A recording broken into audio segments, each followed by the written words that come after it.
Qley called me into his office a week after I buried my father. I already knew what was coming. You don't get a calendar invite from the VP with no subject line unless someone's about to get screwed. I walked in, closed the door behind me, and took the seat across from him without waiting to be offered. Qley looked like he was trying real hard to play it cool, leaning back in his leather chair like he'd just signed a $1 million deal, not about to drop a knife in my back. He didn't waste time. Your role's been phased out. Just like that. No performance review, no plan to transition me to something else. Not even a sugar-coated lie. Just phased out. I didn't blink. Got it. He raised his eyebrows like he expected a meltdown. I didn't give him the satisfaction. Quick note, before we start, how's your day going and where are you joining from? Qley leaned forward, slid a folder across the desk. His ring scratched the wood. We'll need a full client transfer. Everything Glenn had, especially West Coast, that told me everything I needed to know. These guys had no idea what Glenn had done before he passed. No clue. I picked up the folder, flipped through it like I cared. This is what legal wants? Standard transition, he said, smooth and clean. I gave him a tight nod, stood up, and dropped the folder right back on his desk. And that West Coast client list Qley was drooling over. Glenn had signed every one of those accounts over to me, legally and quietly, 2 weeks before he died. They thought they were playing chess. They didn't know the board had already flipped. I turned at the door. Oh, just so we're clear, I said, I'll get legal what they need. But if I were you, I wouldn't count on owning those clients. He frowned. What's that supposed to mean? I opened the door without answering. Let him sit with it. 6 months earlier, Glenn called me into his office after hours. Place was dead quiet, floor lights dimmed. He had a black coffee in one hand, and that dead serious look he only got when something really mattered. He didn't ask me to sit, just stared out the window for a second and said, I've been watching you run circles around these guys for years. I shrugged. Not hard. They'll never move you up, he said. Wrong fit for the club. I leaned against the doorframe. What club? He turned. Exactly. Then he hit me with it. Stage 4 lung cancer, 6 months, maybe. No emotion, no tears, just facts. That's how Glenn operated. Like, life was one long balance sheet. He took a breath. My client book. I want you to have it. Glenn, I'm not asking. His voice cut through me. But it can't be public. Not yet. Not ever, if we do this right. We both knew how this place worked. If the board caught wind of that plan, they'd bury it. Replace Glenn with one of their boys and gut the accounts on the way out. So, we started building under the radar. Every week after hours or on weekends, Glenn and I met with clients, mid-size firms mostly, construction suppliers, tech vendors, trucking outfits, all West Coast. Solid operations. Not flashy, but steady. He introduced me as his operations guy, said I was helping streamline handoffs, prepping for long-term succession support. It looked like shadowing. Nothing tripped alarms. Sometimes we'd fly out to meet them, just the two of us, cheap rental car, Glenn hacking up half a lung but still driving the whole way. He wouldn't let me touch the wheel. They need to see I'm still behind the wheel, he'd joke, even if I ain't got much gas left. Each meeting, he shifted more weight to me. Questions, follow-ups, decisions. Clients caught on, but none of them balked. Glenn had their trust. If he said I was the guy, they listened. One night over drinks in Sacramento, I asked him straight, why me? He stared into his glass and said, because you don't kiss ass and you don't flinch. Fair enough. 3 months in, we started looping in his lawyer, a sharp, no-bullshit woman named Sherry. Glenn wanted the transfers airtight, legal, enforceable, fully documented. No NDAs, no non-competes, I asked during one late meeting. No paper trail for them to choke us with later, Glenn said. If they try to bury you, I want you clean. That's when I realized he wasn't just leaving me a career, he was setting up a counterstrike. 2 weeks before he passed, we met Sherry again. Glenn looked rough, thin, coughing, skin like wax. But he sat tall when the time came. He signed the portfolio transfer, client by client, notarized, recorded, witnessed. Sherry looked at me as she packed up the documents. "This is legal. It's yours." I glanced over at Glenn. He didn't say anything, just gave me that slight nod he used when the job was done right. Afterward, we sat in his car for a minute. Didn't talk, didn't need to. He knew what was coming, so did I. 3 days later, I started reaching out to each client privately, reconfirming, rebuilding. The firm thought I was just doing cleanup work. They had no idea what was already in motion. The funeral was a parade of liars in black suits. They filed past Glenn's casket like they gave a damn, mouthing the same tired condolences. "He'll be missed. One of the greats. Such a loss." Most of them hadn't spoken 2 real words to him in the past year. Qley showed up in a navy coat, flashy watch peeking from his cuff like always. He waited until the end, when only a few of us were still there.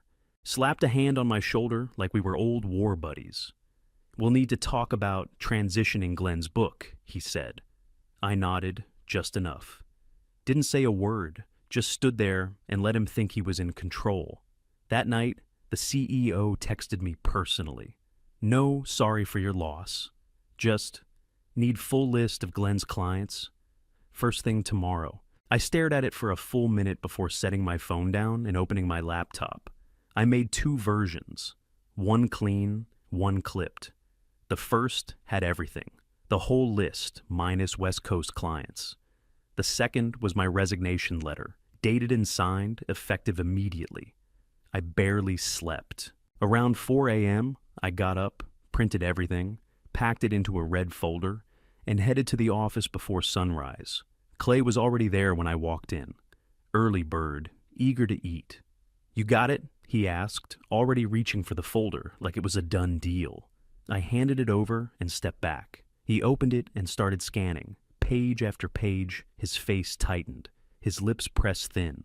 His eyes darted toward me. "Where are Glenn's West Coast accounts?" he asked. I shrugged. I wasn't privy to those. He handled them personally. It was a lie, but he didn't need to know that. Qley set the folder down slow, like he was trying not to break something. "That's not going to work," he said. I kept my tone level. "It's the list I have. That's what you asked for." Then I reached into my bag and pulled out the second folder, dropped it right next to the first. Qley opened it, read the letter, looked up. "You're resigning? Effective immediately." He blinked. "You're walking away?" Just like that. "I gave everything I had to this place," I said. "What I'm not going to do is hand over something that was never yours to begin with." He stood up, voice rising. "You don't own those accounts. They were Glenn's. He worked for us. Legally, you're wrong," I said, "but you're welcome to check." Then I turned and walked out. They scrambled fast. Calls, emails. One guy from legal even cornered me in the parking lot, asking questions like, "Did Glenn mention a transition plan?" I gave them nothing. Meanwhile, every night that week, I made calls of my own, client by client, quiet check-ins, personal. "Just wanted to let you know I'm no longer with the firm," I told them. "But I'm still here, and I've got the full picture Glenn left behind." Not one of them blinked. The firm tried digging for info, asked around, reached out to Glenn's old assistant. She didn't give them a damn thing.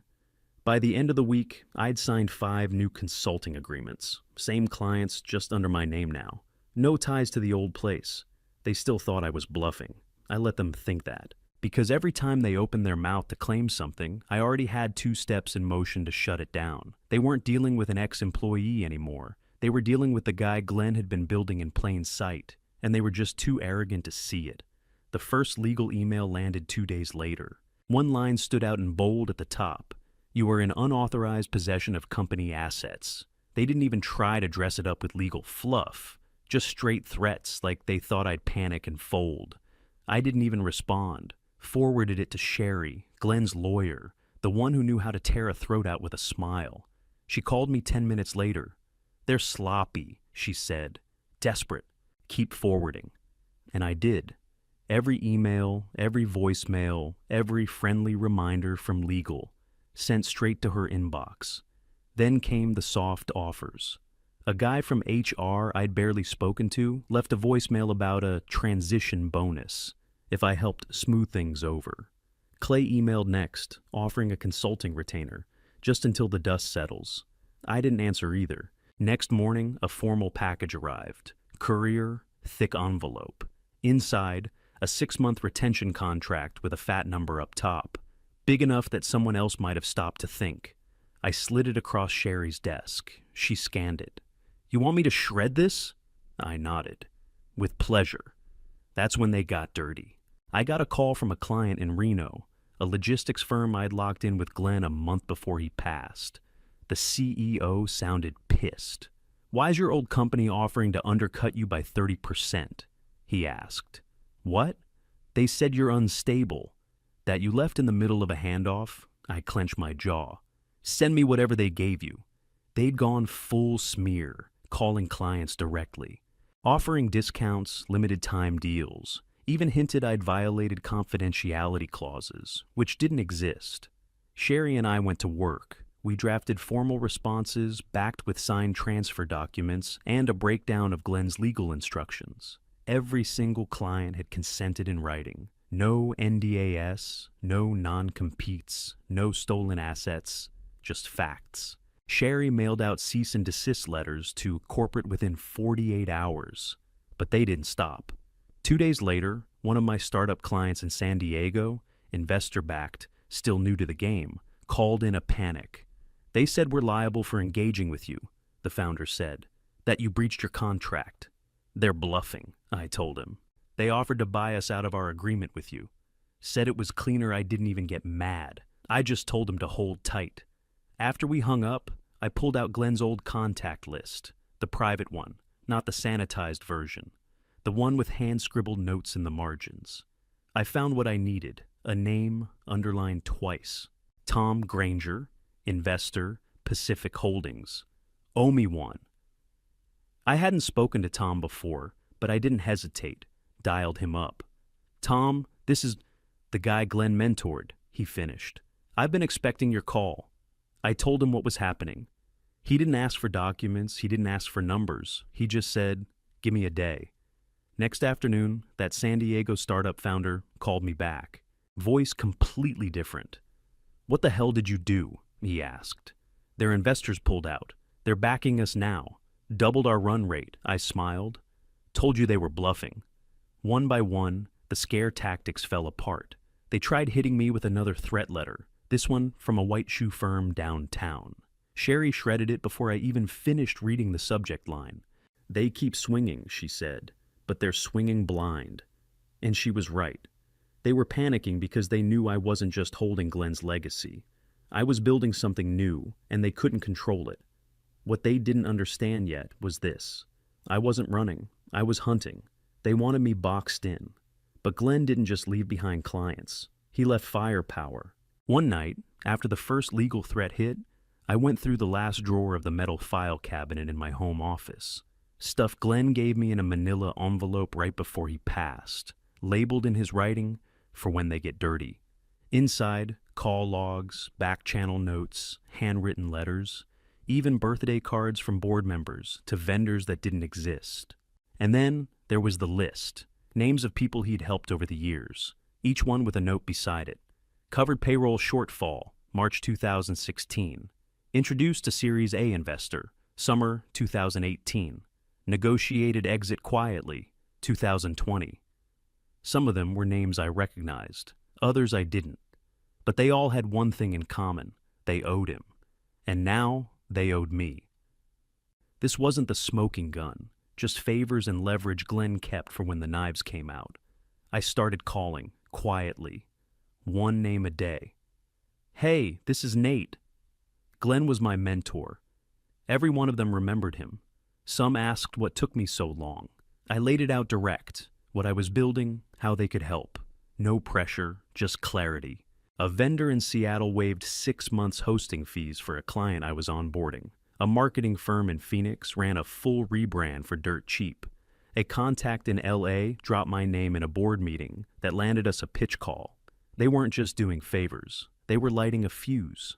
Meanwhile, my old firm went from threats to straight-up desperation. One morning, I walked out of my building and saw a kid in a button-down standing by the front steps with a tablet. Said he was doing outreach for a partner firm. I raised an eyebrow. Which firm? He fumbled. Corporate finance support. Let me guess. Qley send you? He didn't answer, just turned red and walked off. They were literally sending kids to intercept clients outside my office. Pathetic. Inside, we kept building. We weren't flashy, but we were honest. That mattered. Clients came in and stayed in. I made sure they knew exactly who I was and what we were doing. This isn't about revenge, I told them. It's about doing it right. They respected that. Word spread.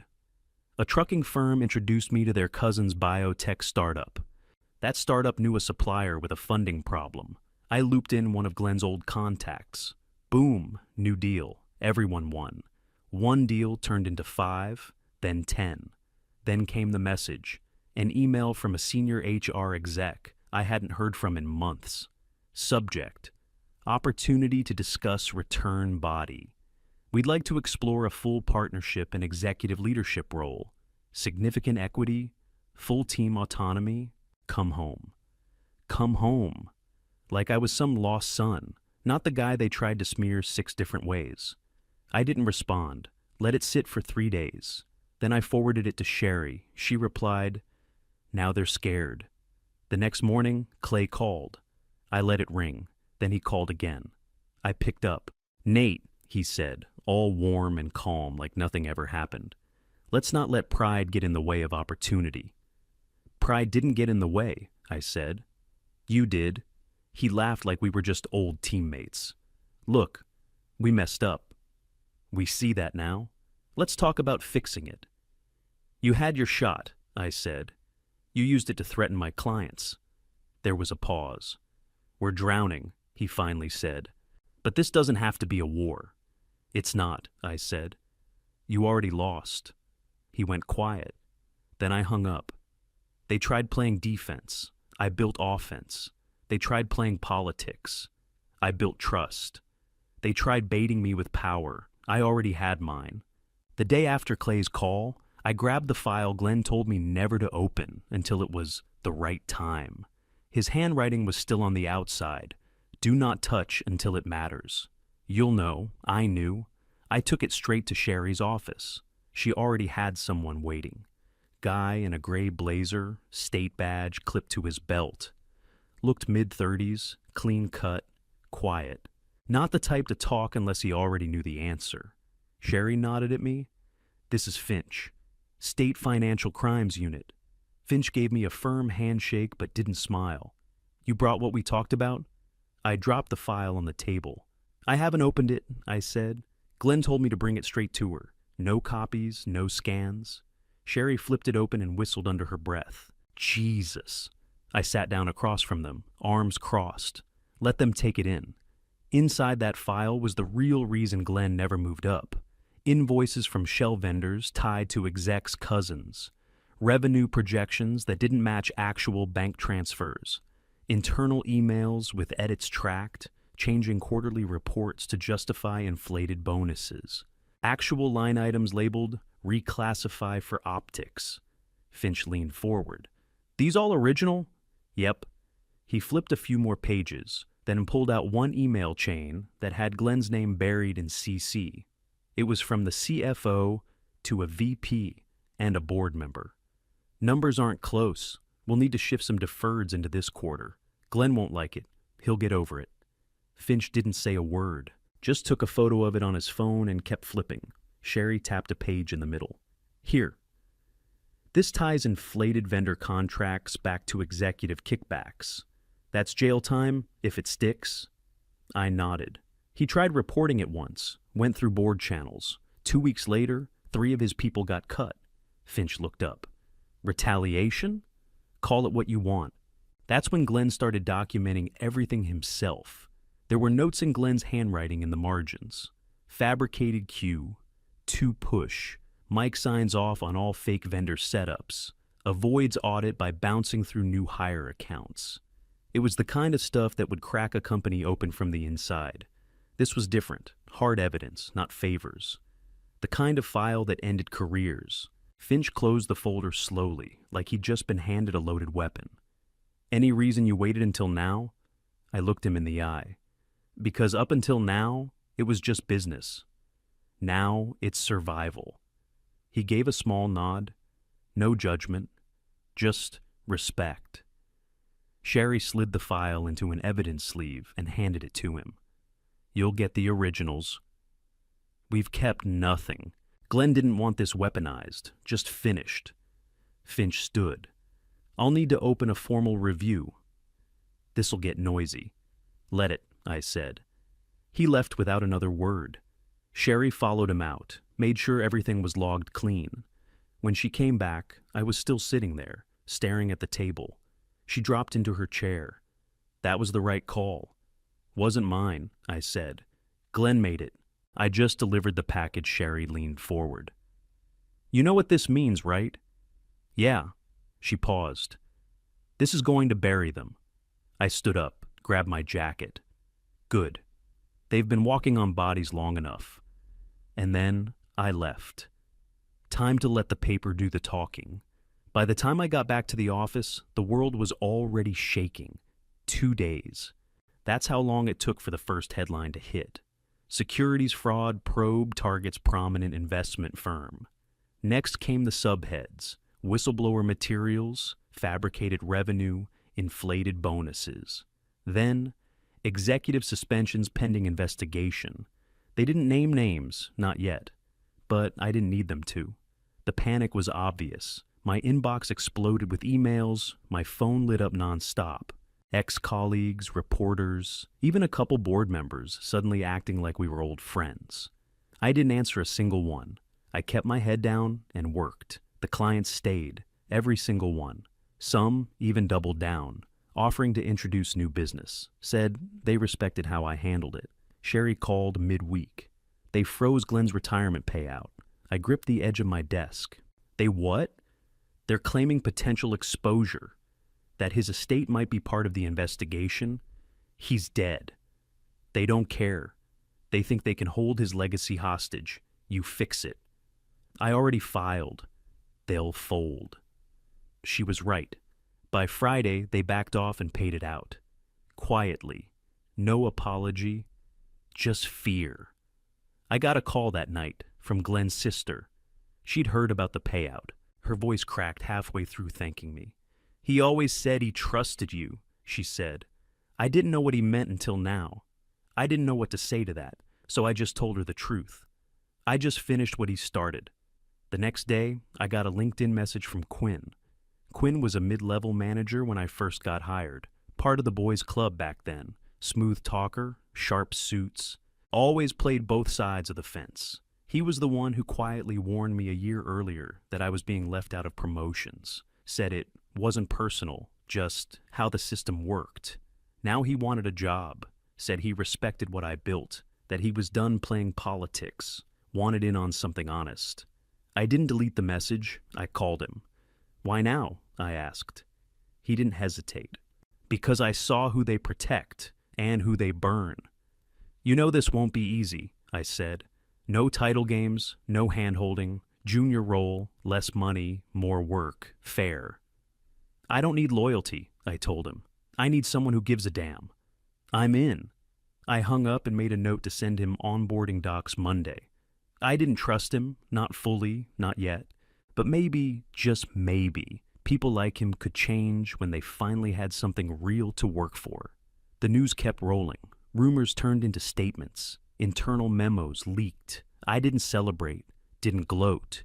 I just kept going. Because while they were busy trying to save their necks, I was building something they could never touch. A week later, the headlines stopped being vague. 3 executives arrested in financial misconduct probe. Company stock plummets amid fraud revelations. Anonymous sources confirm board-level involvement. They weren't naming anonymous sources anymore. They were naming names. And they weren't just catching the fish Glenn had marked. They were finding more. Ghost vendors billing for services that never existed. Expense accounts bleeding cash. Backdated contracts with forged signatures. Turns out Glenn hadn't seen the half of it. The deeper they dug, the dirtier it got. Board members implicated. Bonuses clawed back. Two execs jumped ship before the arrests hit. Sudden retirements, press releases full of hollow thanks. Didn't matter. The firm's stock took a nosedive. Clients bailed, vendors pulled out. By the end of the month, they were basically smoking a suit. Then something strange happened. A guy named Leo reached out. I hadn't heard that name in years. He was one of Glenn's former analysts. Left the company quietly back in 2018. No drama, just vanished. "You were right," he said on the call. About Glenn. About everything. I wasn't the only one he trained, was I? Not even close. Within days, I got pinged by 3 more. All of them had pieces, documents, contacts, memory sticks, stuff they'd kept. Stuff Glenn had handed them in confidence, like he did with me. We started sharing, cross-referencing what we had, not just to expose the rot, but to build something better, cleaner, smarter, real. I leased a bigger office near the harbor, nothing fancy, just open space, fresh paint, long tables, the kind of place where people did real work, not politics. My team grew fast. I hired Quinn, then 2 more referrals from Glenn's network. Everyone earned their place. No titles, no dead weight. Clients started bringing in friends. "Talk to Nate," they'd say. "He does things right." We never promised the moon. We just showed up, told the truth, and delivered. And that was enough. First month in the new space, I unpacked the last frame photo from my box. Glenn standing on a cliff in Big Sur, wine tearing through his hair, coffee cup in one hand. Underneath, I had a plaque made, just a small strip of brass. "Integrity is a legacy." I hung it in the front lobby, right by the door. People noticed it. Some asked about it, some didn't. Every morning when I walked in, I gave it a nod. Nothing dramatic, just a small, quiet reminder of who we were and what we were building. Not just a business, a new damn standard. A few weeks after we opened the harbor office, I got a letter in the mail. Handwritten address, no return name, just Glenn's sister's zip code. Inside was a folded note and a separate envelope, sealed in wax like something out of another era. The note was short. "Nate, he told me to send this if everything played out like he thought. Sounds like it has. Sarah." I cracked the seal and unfolded the letter. It was Glenn's handwriting. Strong, clean, no hesitation in the strokes. "If you're reading this, you did it." I read the line 3 times before moving on. "They'll say I was bitter, that you were disloyal, that this was all about pride or ego. Let them. I picked you because out of everyone in that damn office, you were the only one who ever asked me how I was actually doing. Not just about numbers, about me. That's why I gave you the book. That's why I gave you the plan. And now I'm giving you one more thing I read to the bottom. One more instruction. Check the lockbox. The small one, the keys taped behind the Big Sur photo frame. That night, after the office emptied out, I pulled the frame down. Sure enough, tiny silver key. I slid it into the second lockbox Glenn had once handed me, the one I'd never touched. Inside were more files, deeper cuts. Not just fraud, bribes, shell vendors, shell companies, payments routed offshore, internal memos with initials tied to discretionary distributions that didn't match any bonus structure. At the bottom was a single sticky note. "If it ever comes to it, give this to someone who won't flinch." I scanned the whole thing, dropped it on a flash drive, and delivered it to Finch, the investigator, the next morning. No ceremony, no calls, no warning. Just handed it to him, said, "There's more," and walked out. 3 weeks later, the final round of headlines hit. Investment firm collapse complete. Assets liquidated after state and federal seizures. Whistleblower files trigger criminal charges for remaining board members. Company sold off in pieces. They were finished. No statement, no rebound. Gone. I didn't cheer, didn't post about it, didn't mention Glenn's name once. Just walked into the office, dropped my bag by the desk, nodded at the plaque by the door. Then I got to work.